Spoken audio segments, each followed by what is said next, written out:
आलमी योम माहौलियात के मौके पर टीटागढ़ म्युनिसिपलिटी की जानिब से चेयरमैन कमलेश साव के नेतृत्व में प्लास्टिक बैग पॉलीथीन बैग पर 1 जुलाई से पाबंदी की हिमायत में रैली से मुहिम का आगाज किया गया। चेयरमैन कमलेश साव दुकानदारों तक पहुंचकर प्लास्टिक बैग इस्तेमाल पर पाबंदी लगाने पर अपील की। कहा, प्लास्टिक बैग की जगह कपड़े और जूट के बैग का इस्तेमाल करें। इस मुहिम में टीटागढ़ तृणमूल कांग्रेस सदर ओम प्रकाश साहू, काउंसलर राजेंद्र जी, काउंसलर शबाना खातून, यूथ तृणमूल कांग्रेस सदर टीटागढ़ उमेश शर्मा के अलावा मुख्तलिफ वार्डों के काउंसलरों ने शिरकत की।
দেখেন, আজকে বিশ্ব পর্যাবরণ দিবস আর আমাদের গভর্নমেন্ট থেকেই একটা সার্কুলার জারি হয়েছে যে আগামী 1 জুলাই থেকে প্লাস্টিক রিলেটেড যত জিনিসপত্র আছে যেটা অপচনশীল সেগুলোকে ব্যান করে দেওয়ার একটা নির্দেশ এসেছে।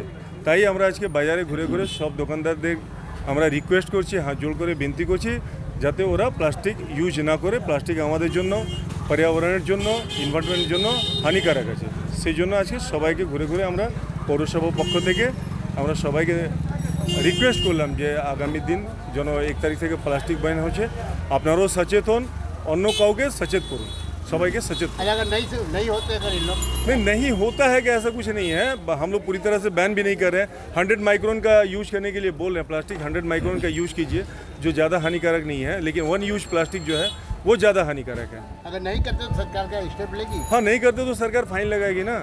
फाइन कितने तक लगा? वो 550 रुपये से लेके 500 रुपये तक फाइन है।